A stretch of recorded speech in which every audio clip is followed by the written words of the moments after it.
اسے کہنا شب تنہائی، وہ جو بڑے سکون سے سو رہا ہے، اسے کہنا کہ رات کا پچھلا پہر ہے اور ہم ابھی جاگتے ہیں، ہماری آنکھوں سے نیند کوسوں دور ہے، ہمارے لب ابھی تک اس کے نغمے گنگناتے ہیں، ہمارا ذہن اب بھی اس کی باتیں سوچتا ہے، تو کبھی ہم ہنس سے دیتے ہیں، کبھی جی بھر کے روتے ہیں۔ شب تنہائی کی یخ بستہ ہواؤ، اسے کہنا ہم اب بھی باوضو ہو کر تمہارا نام لیتے ہیں، اسے کہنا یا اپنا نقش دھو جائے یا پھر سے اپنا ہو جائے۔ غازی کو گئے ہوئے دوسرا ماہ تھا، وہ سبھی ایک دوسرے سے نظریں چرائے ہوئے تھے۔ رابیل کو اس سارے قصے میں جرم صرف اپنا نظر آتا تھا، اسے معلوم تھا کہ غازی اسی کی وجہ سے ان سب کو چھوڑ کے گیا ہے۔ وہ دیکھ بھی رہی تھی کہ ابھی کس طرح سے اس کے غم میں گھل رہے تھے۔ سہیب کو بھی ایک چپ سی لگ گئی تھی، دل چاہتا تو بات کر لیتا، ورنہ زیادہ تر اپنے کمرے میں ہی قید رہتا۔ شاہین آپی آتی تو ان کی نظریں چاروں طرف نہ جانے کسے تلاشتی رہتی۔ ہمنا جب بھی آتی غازی ماموں کا ہی ذکر کرتی۔ رابیل کا احساس جرم مزید بڑھ جاتا، صرف اس کی وجہ سے وہ سب بھی ایک سزا کاٹ رہے تھے۔ ابھی جان کو 2-3 دن سے بخار آ رہا تھا، شاہین آپی کو پتہ چلا تو وہ فوراً پہنچ گئی۔ سہیب نے بھی کالج سے چھٹی کر لی، وہ کچن میں گھسی ابھی جان کے لیے دلیا تیار کر رہی تھی۔ رابیل بس کرو، اب آ جاؤ، شاہین آپی نے اندر بیٹھتے ہوئے اسے آواز دی۔ آ رہی ہوں، اس نے بلند آواز سے کہا، پھر جلدی سے دلیا باؤل میں نکالا۔ ایک تو گرمی کی شدت سے برا حال تھا، اس نے ماتھے سے پسینہ صاف کیا، پھر باؤل اور چمچ کو ڈش میں رکھ کے ابھی جان کے کمرے کی طرف بڑھ گئی۔ دروازہ کھول کے اندر داخل ہوتے ہی اسے اس زور کا چکر آیا کہ تیورا کے وہیں گر پڑی۔ ڈش ہاتھ سے چھوٹ کے دور جا گری، شکر تھا کہ اس کے اوپر نہیں گری۔ شاہین آپی اور سہیب برق رفتاری سے اس کی طرف لپکے۔ سہیب نے اسے فوراً بازوؤں میں اٹھایا، پھر شاہین آپی سے مخاطب ہوا، آپی آپ فوراً گاڑی نکالیں، میں انہیں لے کے آ رہا ہوں۔ شاہین آپی بدحواس سی اس بات میں سر ہلاتی باہر نکل گئیں۔ ابھی جان بھی بوکھلا کے کھڑے ہو گئے۔ ابھی جان آپ یہیں رہیں، میں انہیں ڈاکٹر شیرازی کے کلینک پہ لے کے جا رہا ہوں، ڈونٹ وری سب ٹھیک ہو جائے گا انشاءاللہ۔ اگرچہ وہ خود رابیل کو اس حالت میں دیکھ کے گھبرا گیا تھا، لیکن ابھی جان کو تسلی دے کے وہ باہر نکل گیا۔ رابیل کو گاڑی کی پچھلی سیٹ پہ لٹا کے وہ خود ڈرائیونگ سیٹ پہ آ گیا۔ شاہین آپی رابیل کے برابر بیٹھ گئیں، جو بالکل بے سدھ تھی۔ رابیل کی حالت دیکھ کے ابھی جان پریشان ہو گئے تھے۔ یا اللہ ہمارے ساتھ بہتر کرنا، میری بچی کو صحیح سلامت واپس لے کے آنا۔ وہ مسلسل اس کی سلامتی کی دعائیں مانگ رہے تھے۔ ایک ایک لمحہ ان پہ بھاری ہو گیا تھا۔ وہ فوراً وضو کر کے خدا کے حضور جھک گئے۔ تقریباً آدھے گھنٹے بعد شاہین آپی کمرے میں داخل ہوئی۔ دعا مانگ کے وہ بے قراری سے ان کی طرف بڑھے۔ رابیل کی طبیعت کیسی ہے شاہین؟ پریشان لہجے میں وہ پوچھنے لگے۔ مبارک ہو ابھی جان، آپ دادا بننے والے ہیں۔ شاہین آپی کے چہرے کی خوشی دیدنی تھی۔ کیا؟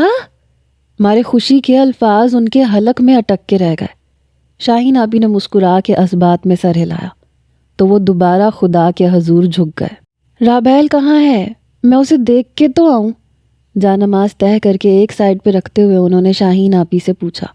خوشی سے ان کے پاؤں زمین پر نہیں ٹک رہے تھے۔ سو رہی ہے وہ اپنے کمرے میں، ڈاکٹر نے انجیکشن لگا دیا ہے اور مکمل بیڈ ریسٹ کو کہا ہے۔ انہوں نے تفصیل بتائی۔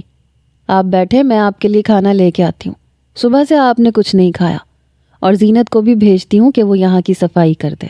انہیں بیڈ پہ بٹھا کے وہ خود باہر نکل گئی۔ کاش کہ غازی یہاں ہوتا، دکھ سے سوچتے ہوئے انہوں نے آنکھیں موند لیں۔ رابیل نے ایک گل گوتھنے سے بیٹے کو جنم دیا تھا۔ ان سب کے تو پاؤں زمین پر نہیں پڑ رہے تھے۔ ہاسپٹل سے ڈسچارج ہو کر گھر آتے ہی سب اس کے گرد جمع ہو گئے۔ سب سے پہلے سہیب نے بچے کو اٹھایا اور بے اختیار اس کا منہ چوم ڈالا۔ ابھی جان، یہ تو بالکل غازی بھائی کی کاپی ہے۔ خوشی اس کے چہرے سے ہوئیدہ تھی۔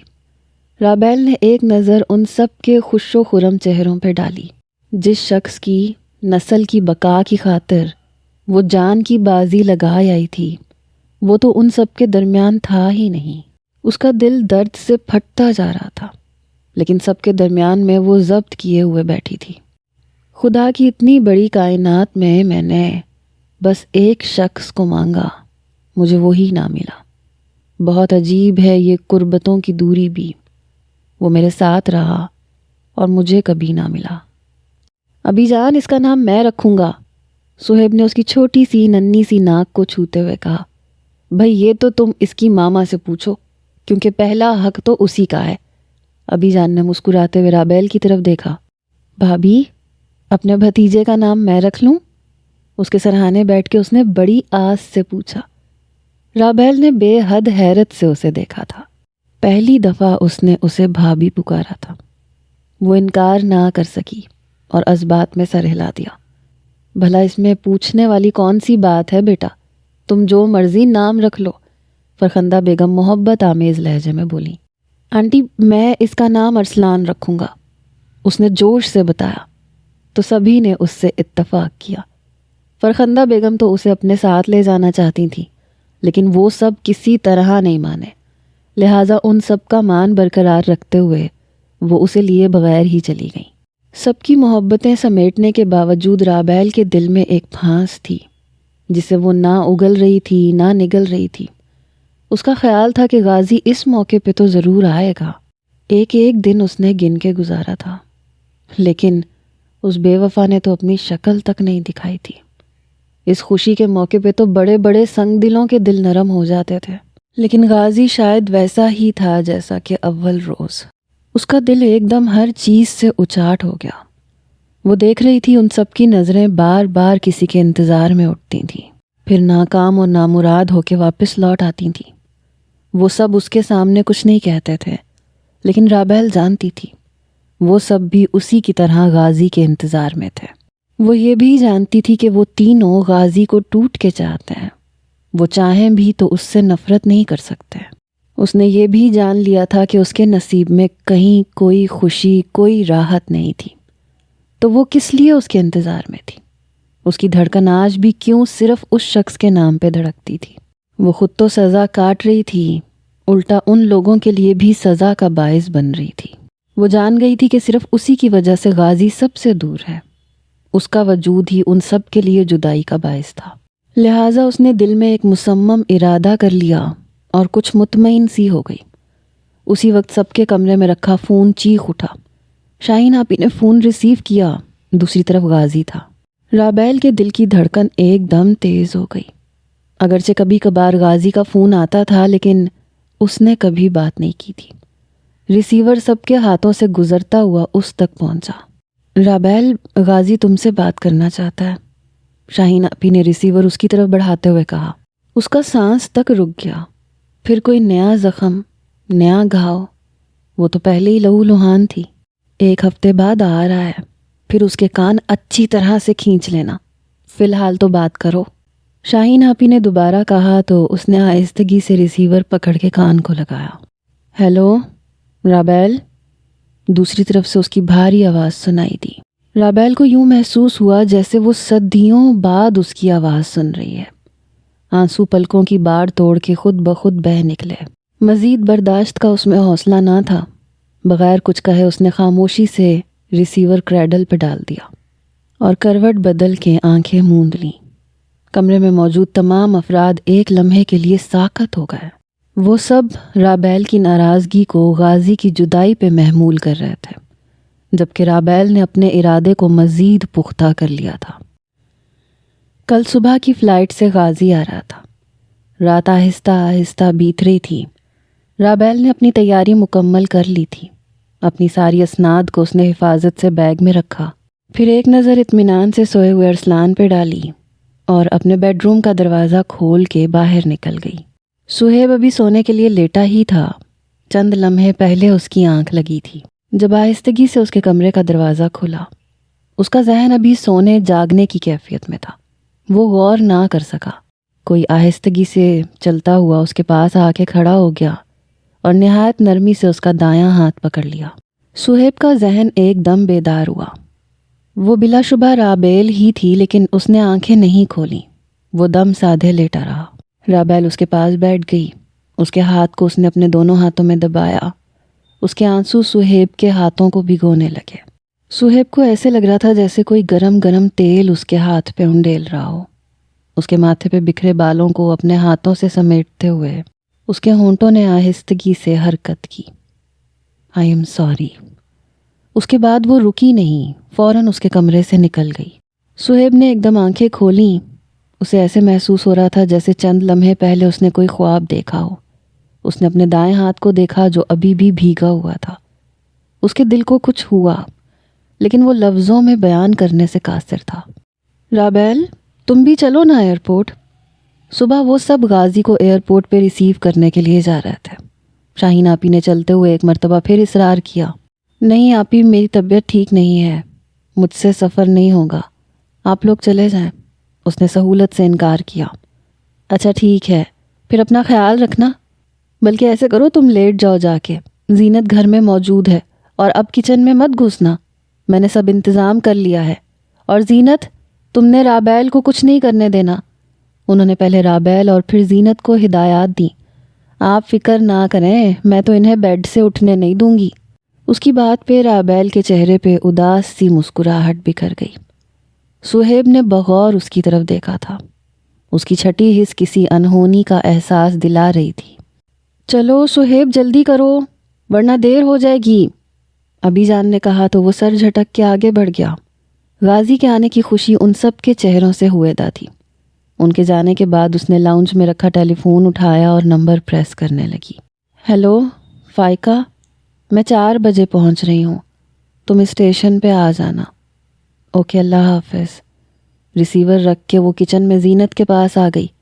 زینت، میں اپنے کمرے میں سونے کے لیے جا رہی ہوں، ابی جان وغیرہ کے آنے سے پہلے مجھے مت اٹھانا، میرے سر میں بہت درد ہے، اور اگر کوئی مہمان وغیرہ آئے تو کہہ دینا کہ گھر پہ کوئی نہیں ہے، سب ایئرپورٹ پہ گئے ہیں، اور مجھے ڈسٹرب مت کرنا۔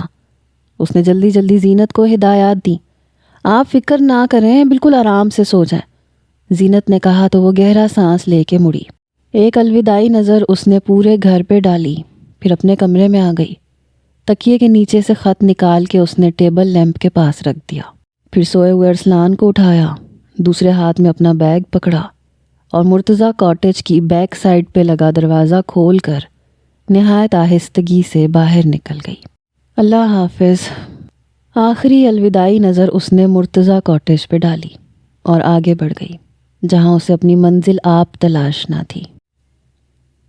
زینت، رابیل کہاں ہے بھائی؟ وہ سب ہنستے مسکراتے گھر میں داخل ہوئے تھے۔ شاہین آپی نے آتے ہی زینت کو آوازیں دے ڈالیں۔ رابیل بی بی اپنے کمرے میں ہے، انہوں نے کہا تھا جب آپ آ جائیں تو پھر مجھے اٹھا دینا، ان کے سر میں درد ہے۔ زینت نے فوراً بوتل کے جن کی طرح نمودار ہوتے ہوئے جواب دیا۔ میرا خیال ہے کہ اس محاذ پہ تمہیں اکیلے ہی لڑنا ہے، وہ سخت ناراض ہے تم سے۔ شاہین آپی غازی سے مخاطب تھیں۔ حق بنتا ہے اس کا۔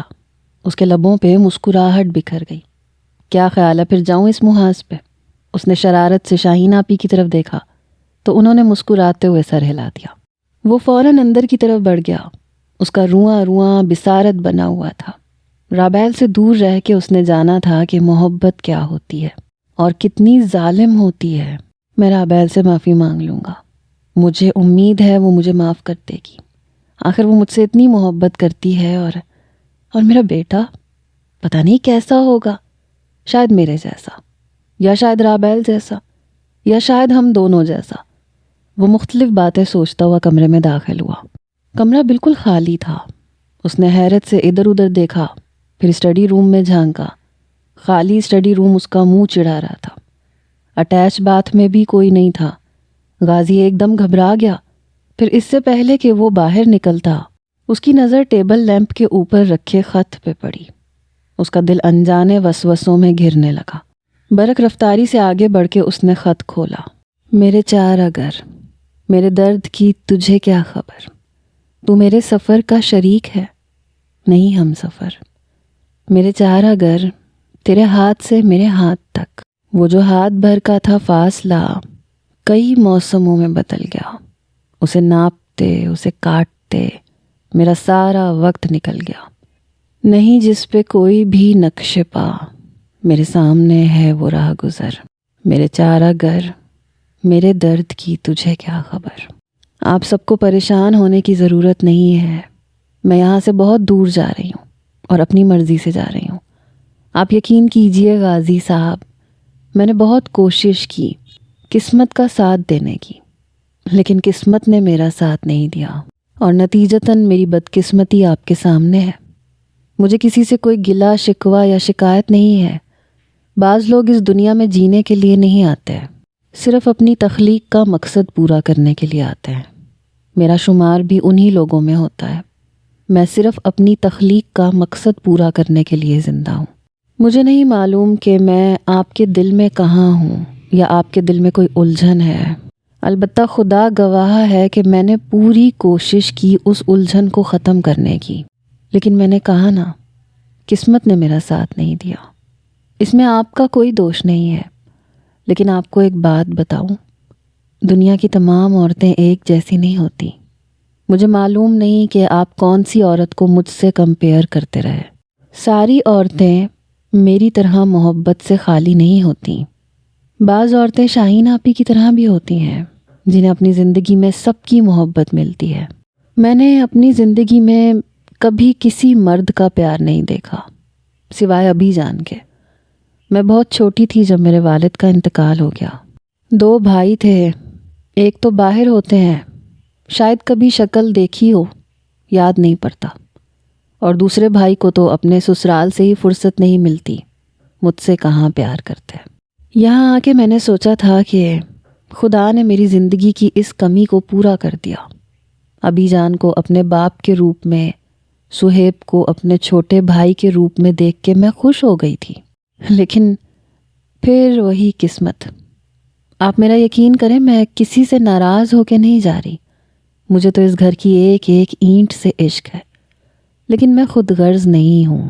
اپنے عشق کی خاطر میں آپ لوگوں کو مزید دکھ نہیں دے سکتی۔ مجھے معلوم ہے میرے گھر میں ہونے سے آپ کی ٹینشن مزید بڑھ گئی ہے۔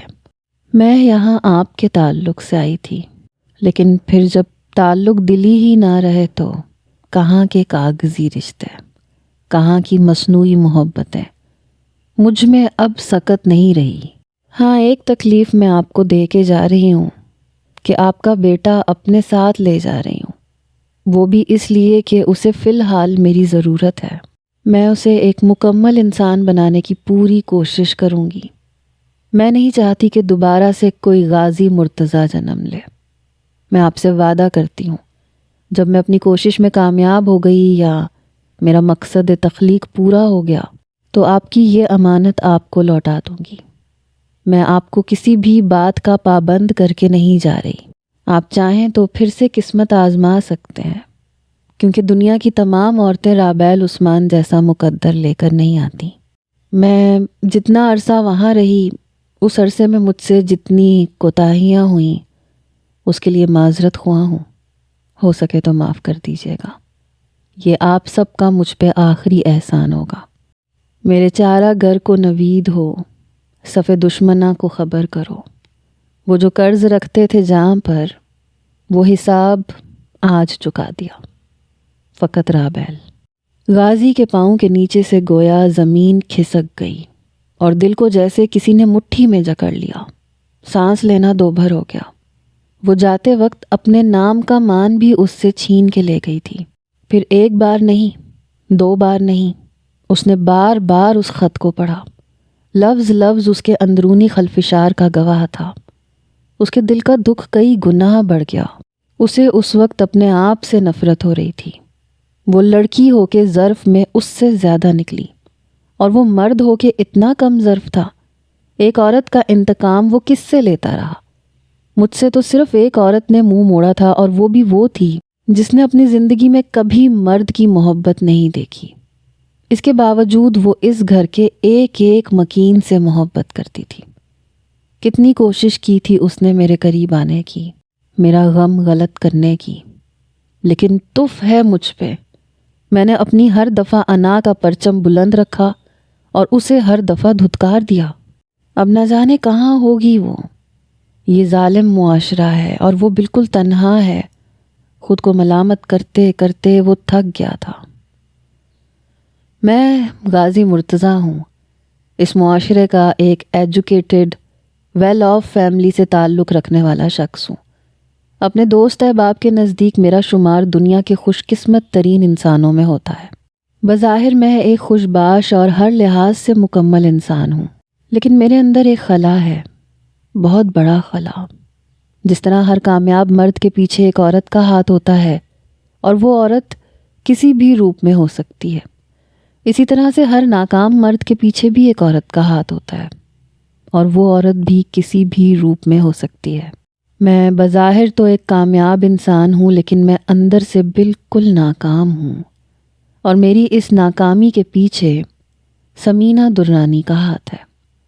آپ یقیناً جاننا چاہیں گے کہ ثمینہ درانی کون ہے، تو یہ سن کے آپ کو حیرت ہوگی کہ یہ عورت میری ماں ہے، جسے ماں کہتے ہوئے بھی میری زبان لرز جاتی ہے۔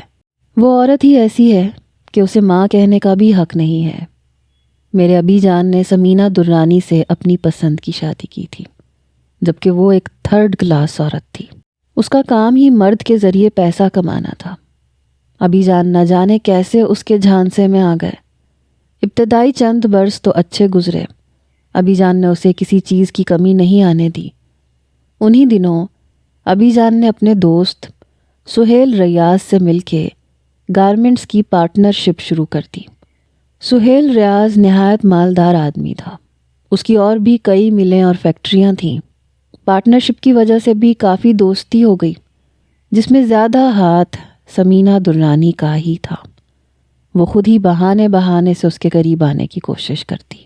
ابی جان چونکہ ایک لبرل انسان تھے، اس لیے انہوں نے اس بات کا کوئی خاص نوٹس نہیں لیا، اور ویسے بھی انہیں ثمینہ درانی پہ مکمل بھروسہ تھا، لہٰذا انہوں نے اس بات کا برا نہیں مانا۔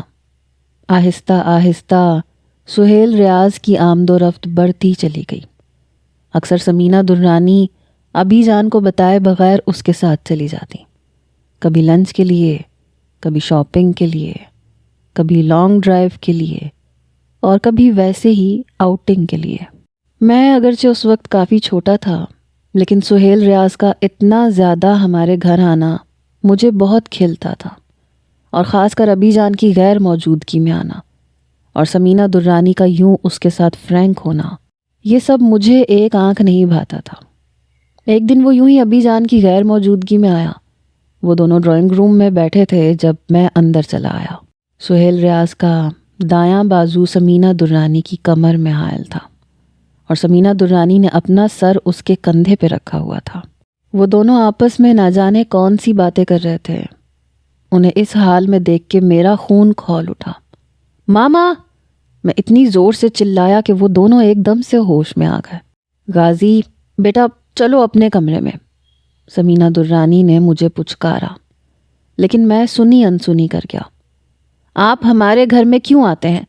میں ابی جان کو بتاؤں گا، میں نے سہیل ریاض کو دیکھتے ہوئے غصے سے کہا۔ ثمینہ درانی کو میری بات پہ اتنا غصہ آیا کہ اس نے مجھے دھنک کے رکھ دیا۔ تم بتانا تو صحیح اپنے باپ کو، زبان کھینچ لوں گی میں تمہاری۔ ایک زوردار تھپڑ میرے گال پہ لگا۔ اتنی تکلیف مجھے تماچے نہیں دے رہے تھے جتنی تکلیف سہیل ریاض کی مسکراہٹ دے رہی تھی۔ چلو بس کرو ڈارلنگ، بچہ ہے، خود ہی سمجھ جائے گا۔ وہ اپنی جگہ سے اٹھ کے آیا اور ثمینہ درانی کا ہاتھ روک دیا۔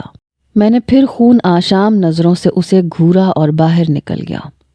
میں نے دل میں پکا تہیہ کر لیا تھا کہ آتے ہیں ابی جان تو ان کو ساری بات بتا دوں گا، لیکن میرے بتانے سے پہلے ہی ابی جان کے دوست نعیم فاروق نے انہیں ثمینہ درانی اور سہیل ریاض کے تعلقات کے بارے میں بتا دیا۔ اس رات ابی جان اور ثمینہ درانی کی بہت لڑائی ہوئی۔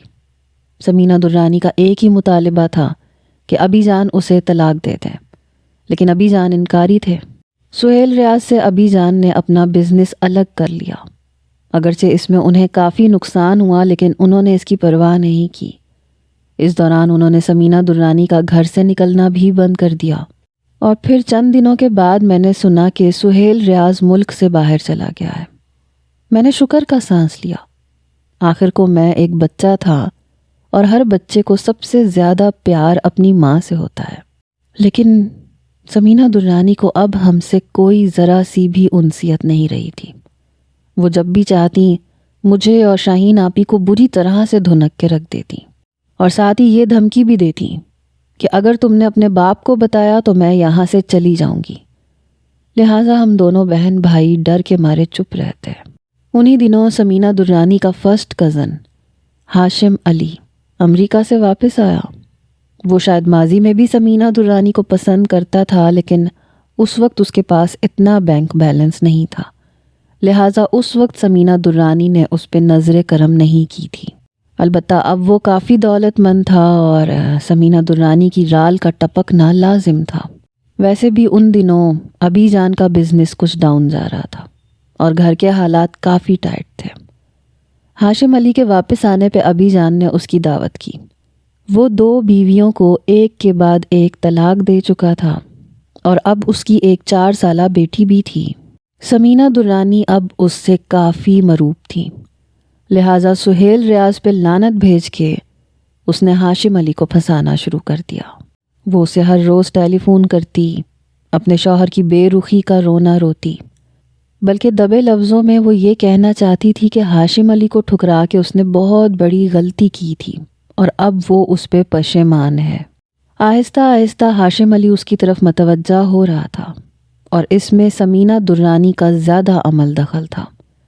سہیل ریاض کے باہر چلے جانے کی وجہ سے ابی جان اب سمینہ درانی پہ زیادہ پابندی نہیں لگاتے تھے۔ یوں یہ سلسلہ ٹیلی فون سے ملاقاتوں تک بڑھ گیا اور دن بدن ہاشم علی اور سمینہ درانی کی ملاقاتوں کا سلسلہ بڑھتا جا رہا تھا۔ ابی جان اس سے لا علم تھے، ورنہ اسے اتنی چھوٹ نہ ملتی۔ ہاشم علی کی بیٹی کی سالگرہ تھی، اس نے سب کو انوائٹ کیا تھا۔ ابی جان کی طبیعت کچھ خراب تھی، لہٰذا سمینہ درانی ہم دونوں بچوں کو لے کے ہاشم علی کے گھر آ گئی۔ سمینہ درانی ہاشم علی سے بھی اسی طرح فرینک تھی جیسے سہیل ریاض سے، بلکہ اس سے بھی کچھ زیادہ۔ ان دونوں کو ایک ساتھ دیکھ کے میرا اور شاہین آپی کا مارے غصے کے برا حال تھا۔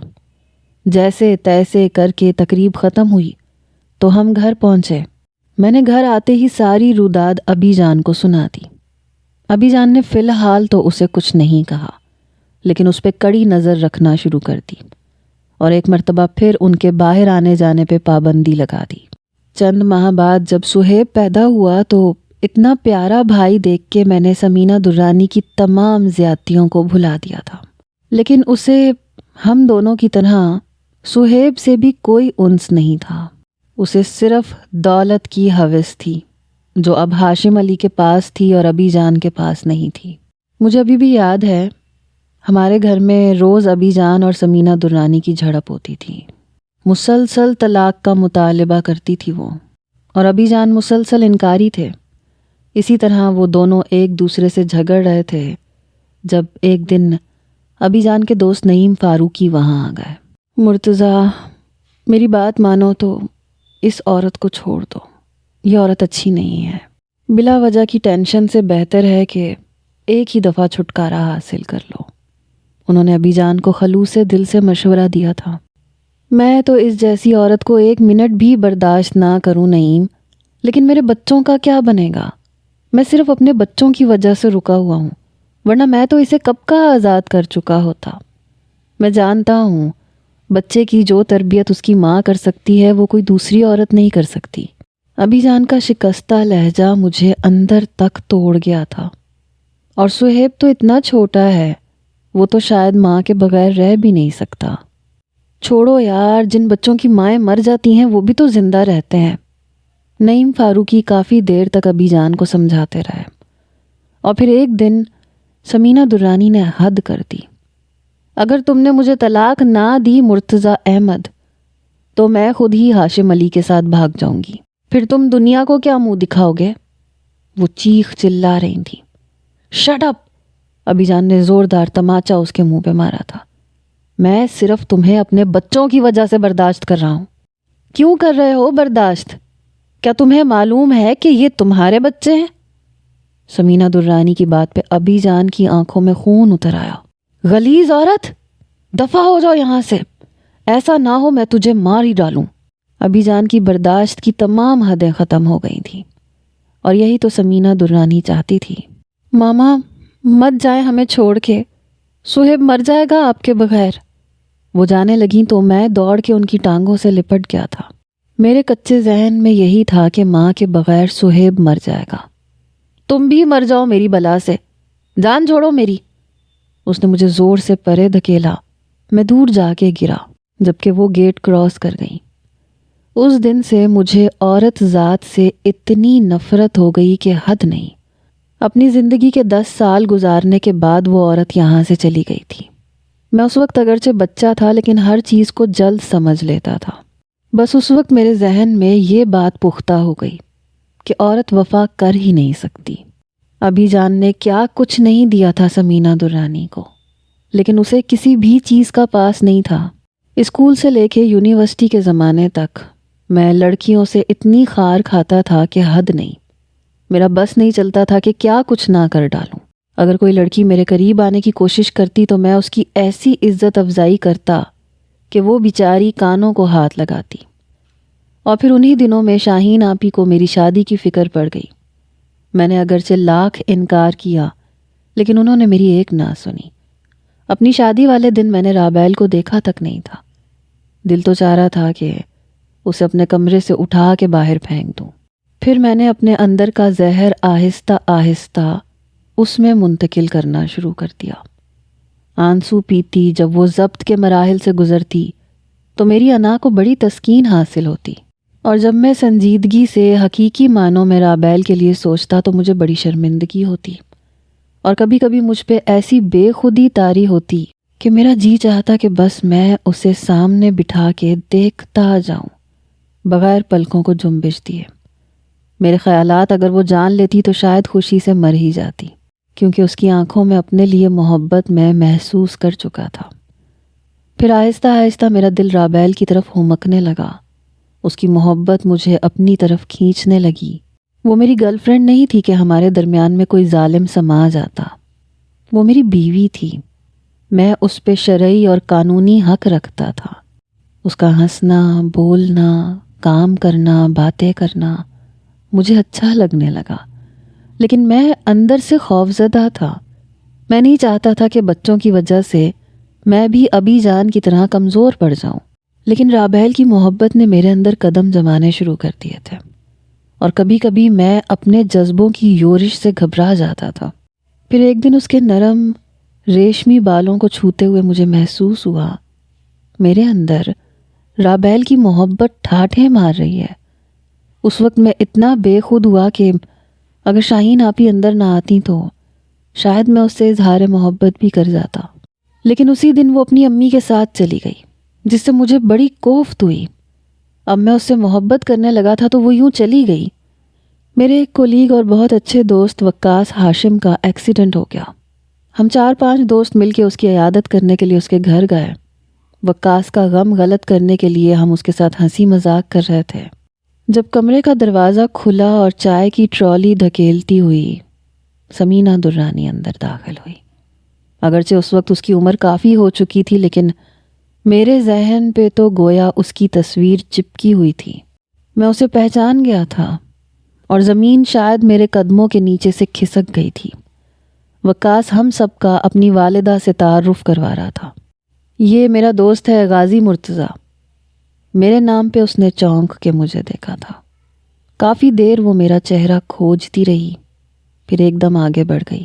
غازی، میرے بیٹے کیسے ہو تم؟ اس نے بے قراری سے میرا چہرہ اپنے دونوں ہاتھوں میں لیتے ہوئے پوچھا تو میں جیسے ایک دم اپنے حواسوں میں واپس لوٹا۔ شٹ اپ، نہیں ہوں میں تمہارا بیٹا۔ میں ایک دم دھاڑا اور اسے پرے دھکیل کے باہر کی طرف بھاگا۔ وہ میرے پیچھے پیچھے تھی۔ غازی بیٹا میری بات تو سنو۔ لیکن میں ایک سیکنڈ وہاں نہیں رکا۔ وقت 20 سال پیچھے چلا گیا۔ فرق صرف اتنا تھا کہ اس وقت میں پیچھے اور سمینہ درانی آگے تھے، اور اب میں آگے تھا اور سمینہ درانی میرے پیچھے تھی۔ میں نے بھی اس کی ایک بات نہیں سنی اور بھاگتا ہوا گیٹ کراس کر گیا۔ گھر میں داخل ہوا تو میری حالت غیر ہو چکی تھی۔ جاتے ہی میرا سامنا رابیل سے ہوا۔ وہ سجی سنوری میرے سامنے تھی۔ ایک طرف محبت تھی، دوسری طرف انا تھی۔ یہاں انا اور محبت کا بڑا زبردست تصادم ہوا۔ پتہ نہیں محبت جیتی یا انا، البتہ رابیل کی آنکھوں میں نے پہلی مرتبہ مان کو ٹوٹتے ہوئے دیکھا۔ میں نے اسے اس کا حق دیا بھی تھا تو کسی گناہ کی طرح۔ میری جنوں خیزی ختم ہوئی تو اس کی جگہ سخت ندامت نے لے لی۔ اب مجھ میں نہ تو رابیل کا سامنا کرنے کی سخت تھی اور نہ ہی اپنے کولیگز کا سامنا کرنے کی، جو مجھ سے میرا اور سمینہ درانی کا تعلق پوچھتے۔ میرے نزدیک یہ تعلق کسی گالی سے کم نہیں تھا کہ میں ایک آوارہ اور بد چلن عورت کا بیٹا ہوں، لہٰذا میں کسی کو بھی بتائے بغیر دبئی چلا آیا۔ رابیل کی محبت اب میرے اندر پوری طرح پھیل چکی تھی۔ دور رہ کر وہ اور بھی یاد آ رہی تھی، مجھے سب کی محبتیں یاد آ رہی تھیں اور میں اندر سے کمزور پڑ رہا تھا۔ میں واپس جانے کے بارے میں سوچ ہی رہا تھا جب فون پہ سہیب نے مجھے خوشخبری سنائی کہ وہ چاچو بننے والا ہے۔ پھر میں نے تہیہ کر لیا اپنی محبت کو آزمانے کا۔ اگر رابیل کو مجھ سے سچی محبت ہوتی تو پھر وہ میرے ساتھ خیانت نہیں کرے گی۔ وہ میری غیر موجودگی میں بھی کسی کی طرف نہیں دیکھے گی بلکہ میرا انتظار کرے گی۔ اگرچہ اس خوشخبری نے میرے اندر باہر چراغاں کر دیا تھا، لیکن میں خود کو اور رابیل کو آزما رہا تھا۔ اور پھر وہ دن بھی آ پہنچا جب میں نے رابیل کو دیکھنا تھا، اس سے ملنا تھا۔ میرا دل چاہ رہا تھا اڑ کے رابیل کے پاس پہنچ جاؤں، اسے اپنے ایک ایک پل کی بے قراری کی داستان سناؤں، اس کی ناراض محبت کو مناؤں۔ جانے کیسی لگے گی وہ روٹھی روٹھی سی، لیکن اس نے تو منانے کی نوبت ہی نہیں آنے دی۔ یاد ہے ایک دفعہ اس نے کہا تھا، پہلی بات تو یہ ہے کہ میں کسی سے ناراض نہیں ہوتی، دوسری بات یہ ہے کہ اگر ناراض ہو جاؤں تو پھر نہیں مانتی۔ شاید وہ مجھ سے ناراض ہو کے بہت دور چلی گئی تھی، لیکن نہیں رابیل، میں تمہیں یوں نہیں چھوڑوں گا، میں تمہیں ڈھونڈ لوں گا۔ کہاں جاؤ گی تم؟ میری محبت تمہیں ڈھونڈ لے گی رابیل۔ کاش تم ایک دفعہ مجھے مل جاؤ۔ تم تو بغیر کسی شکوے شکایت کے مجھ سے بچھڑ گئیں۔ نہ میں پاس اس کو بلا سکا، نہ میں دل کی بات سنا سکا۔ وہ ہنسی ہنسی میں ہی چل دیا کہ میں ہاتھ تک نہ ہلا سکا۔ مجھے کیا خبر کہ وہ کیا ہوا، مجھے کتنا گہرا خمار تھا۔ میں کھڑا تھا اس کے حصار میں، میرے ارد گرد غبار تھا۔ یوں ہی سوچتا رہا دیر تک، مگر اس کو کچھ نہ بتا سکا۔ نہ ہے دشمنی کسی سے اب، نہ ہے دوستی کسی رات سے، ہے بچا ہی کیا جو وہ لے گیا مجھے چھین کر میری ذات سے۔ وہ مقام ہی تھا عجیب سا کہ میں خود کو بھی نہ بچا سکا۔ یہ بھی ٹھیک ہے کہ وہ چلا گیا مجھے بند رستے پہ چھوڑ کے، یہ بھی ٹھیک ہے کہ نہ آئے گا کبھی بت انا کا توڑ کے۔ وہ جدا بھی کیسے ہوا کہ میں رسم تک نہ نبھا سکا، نہ میں پاس اس کو بلا سکا، نہ میں دل کی بات سنا سکا۔ وہ ہنسی ہنسی میں ہی چل دیا کہ میں ہاتھ تک نہ ہلا سکا۔ رابیل بیٹا، ارسلان رو رہا ہے، شاید بھوک لگ رہی ہے اسے۔ وہ اگلے دن کے لیکچر کی تیاری کر رہی تھی جب ساجدہ بیگم ارسلان کو لیے ہوئے اس کے پاس آئی۔ ادھر آؤ میری جان، میرے پاس آؤ۔ ساجدہ بیگم کے ہاتھ سے اسے پکڑتے ہوئے اس نے چٹا چٹ اسے چوم ڈالا۔ ماشاء اللہ، تمہارا بیٹا بہت پیارا ہے رابیل، کس پہ چلا گیا یہ؟ تم سے تو اس کی شکل نہیں ملتی۔ ارسلان کے رخساروں پہ رکھے اس کے لب ایک پل کو ساکت ہوئے۔ پلکوں کو اوپر اٹھانے میں اسے نہایت دقت محسوس ہوئی۔ اپنی پوری قوت صرف کر کے اس نے خود کو بولنے پہ مجبور کیا، اپنے پاپا پہ۔ پھر اس سے پہلے کہ وہ اس کے پاپا کے بارے میں مزید کچھ پوچھ گچھ کرتی، رابیل فوراً بول اٹھی، آنٹی فائقہ کہاں ہے؟ ایک دو ٹاپک تو اتنے مشکل ہیں کہ میری سمجھ میں بالکل بھی نہیں آ رہے، پلیز ذرا اسے بھیج دیں، ورنہ صبح میرے لیے بڑی مشکل ہو جائے گی۔ جو چیز تمہیں سمجھ میں نہیں آ رہی وہ اسے کہاں سے آ رہی ہوگی؟ وہ کون سا نیوٹن کی اولاد ہے؟ ساجدہ آنٹی اپنی بیٹی سے کم ہی خوش ہوتی تھی۔ نیوٹن کی اولاد ہونا ذہین ہونے کے لیے کوئی سند تھوڑی ہے آنٹی۔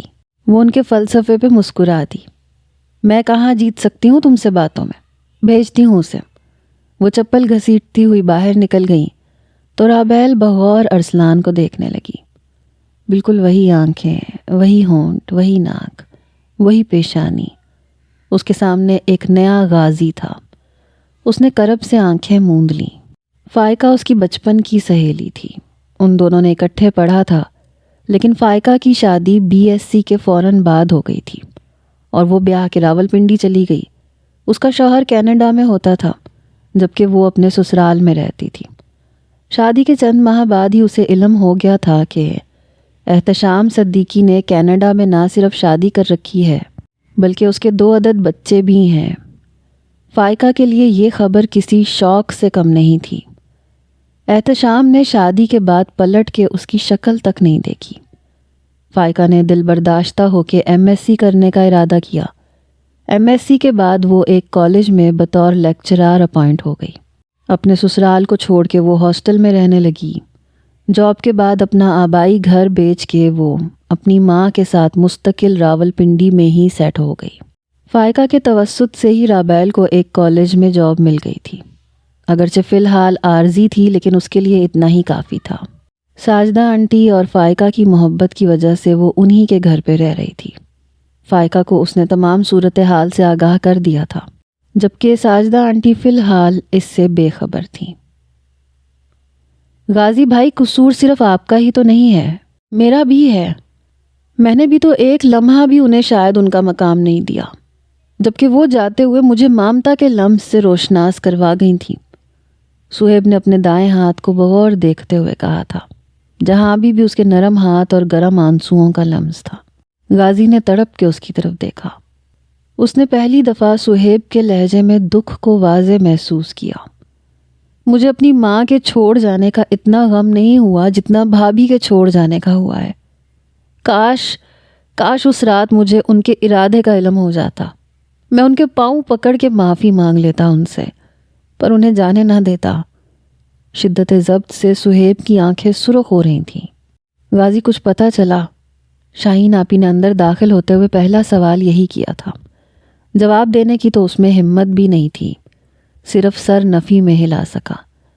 رابیل کو گئے ہوئے تقریباً 3 ماہ ہو گئے تھے، اور ان 3 ماہ کا ہر لمحہ مرتضیٰ کاٹیج کے لیے کسی آزمائش سے کم نہیں تھا۔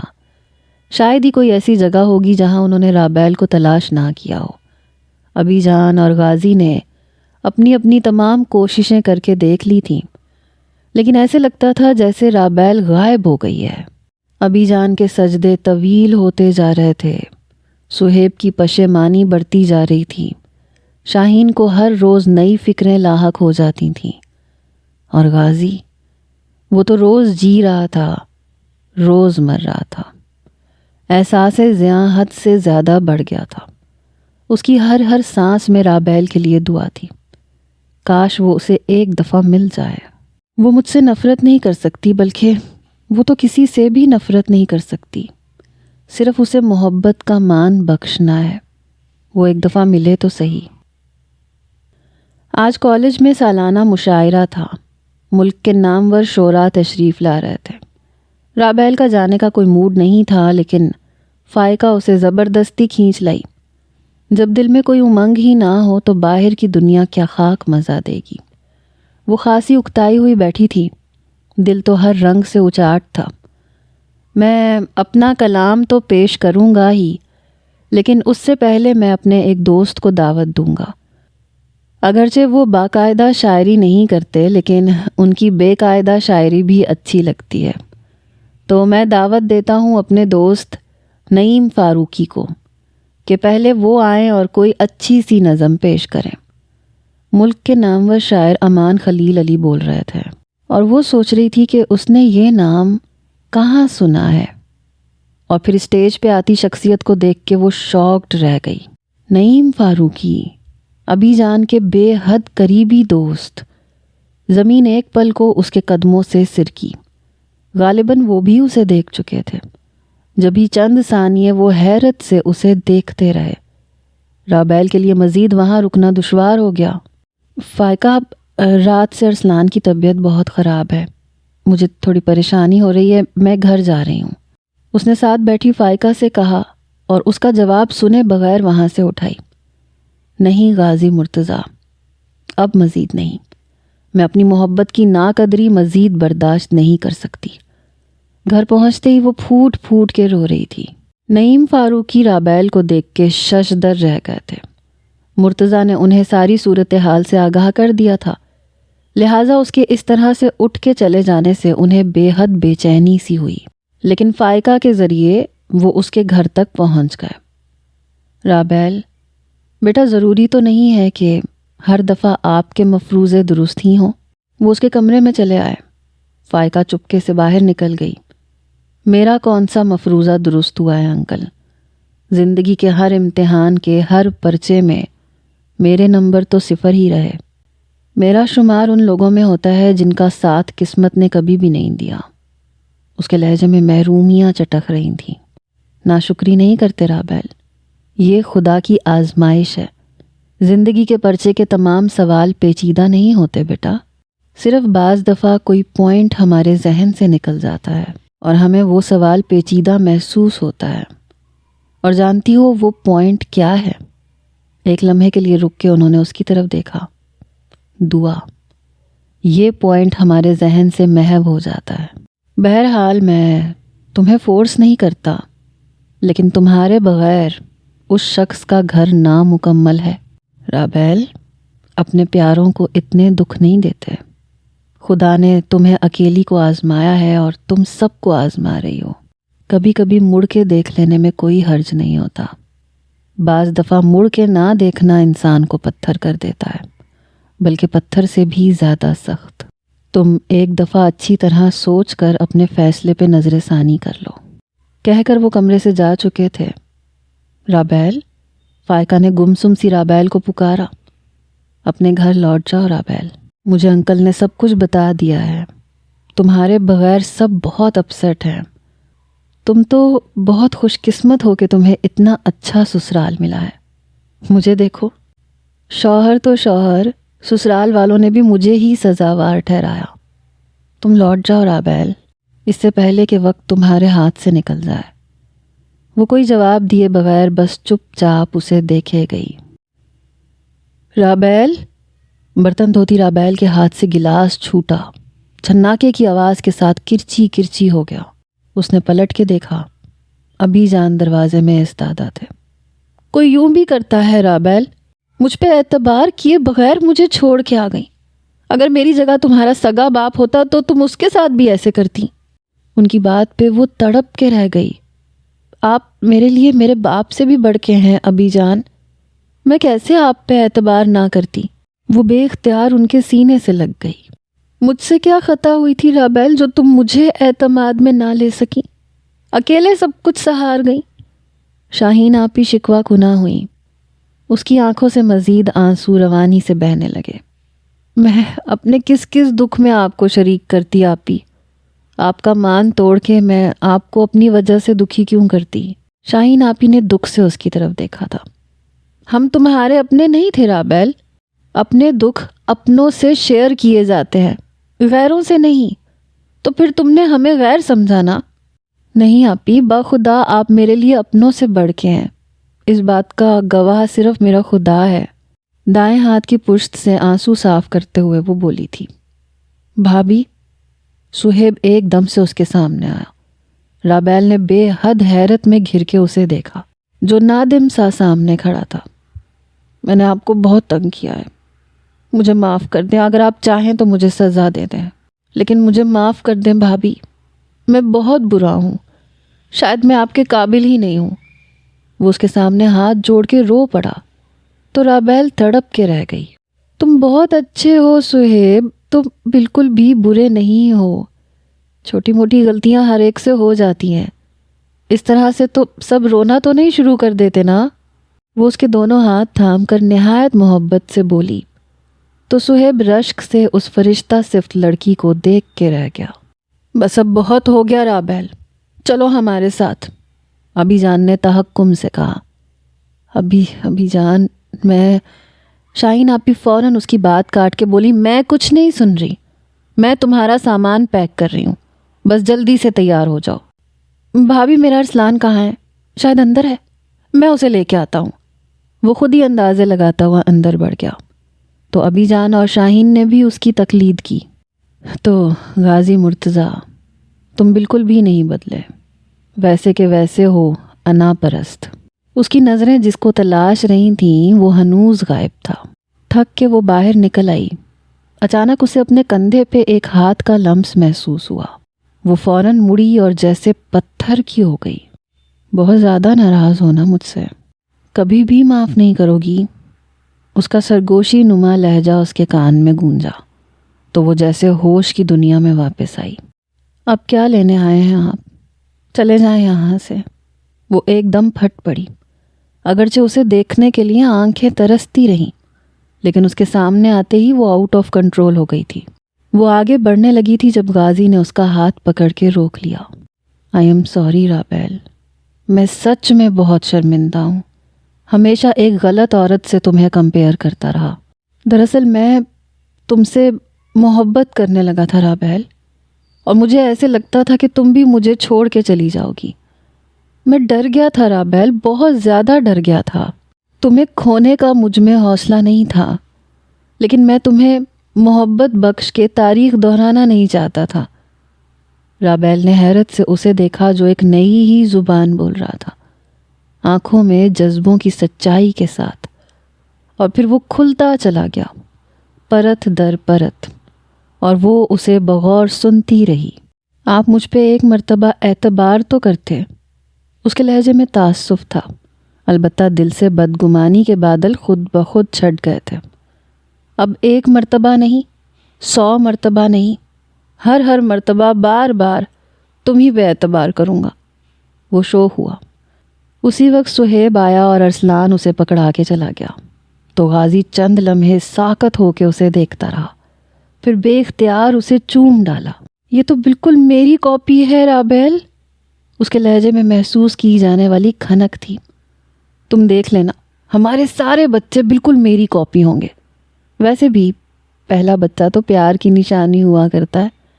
اس نے آنکھوں میں بے حد شرارت سمو کے اسے دیکھا تھا۔ پیار کی یا کسی غلطی کی؟ رابیل نے تیکھے لہجے میں پوچھا۔ اس کا کہا بے ساختہ تھا۔ 100% پیار کی نشانی۔ رابیل ڈیئر، یقین نہ آئے تو آزما کے دیکھ لو۔ اس کے لبوں پہ بڑی معنی خیز سی مسکراہٹ تھی۔ رابیل کانوں تک سرخ ہو گئی۔ میرا یہ مطلب نہیں تھا۔ پھر کیا مطلب تھا؟ جلدی سے سمجھاؤ، کیونکہ میرا خود پہ کنٹرول ختم ہو رہا ہے۔ اس نے دائیں بازو کے حصار میں اسے قید کرتے ہوئے کہا تو وہ ایک دم گھبرا گئی۔ غازی، یہ آپ کا بیڈ روم نہیں ہے، یہ کسی کا گھر ہے اور کوئی بھی یہاں پہ آ سکتا ہے۔ وہ فوراً پیچھے ہٹی۔ اس نے کہاں دیکھا تھا اس کا اتنا پیار اور قربت؟ یعنی پابندی صرف بیڈ روم کے باہر تک ہے، اندر تو نہیں ہے نا؟ اپنی ڈارک براؤن آنکھیں اس پہ جماتے ہوئے اس نے شوخ لہجے میں پوچھا تھا، اور اس کی آنکھیں ہی تو رابیل کو جکڑ لیتی تھیں۔ وہ صرف ایک نظر ہی اسے دیکھ پائی اور بے تحاشا سرخ چہرے کے ساتھ رخ پھیر گئی۔ یہ فاؤل ہے۔ اسے رخ پھیرتا دیکھ کے وہ چلا اٹھا، پھر ارسلان کی طرف متوجہ ہو کے بولا، بیٹا اپنی ماما کو سمجھاؤ نا، ایسے نہیں کرتے، اتنا پیارا چہرہ ایسے نہیں چھپاتے، بلکہ کیا الٹی سیدھی سکھا رہے ہیں اسے۔ اس کی بات کاٹ کے اس نے مصنوعی خفگی سے اسے گھورا تو وہ ہنس دیا۔ رابیل بھی اسے ہنستا دیکھ کے مسکرا دی۔ ان دونوں کے مسکراتے چہرے اندر آتے ابی جان کے اندر طمانینت پھیلا گئے تھے۔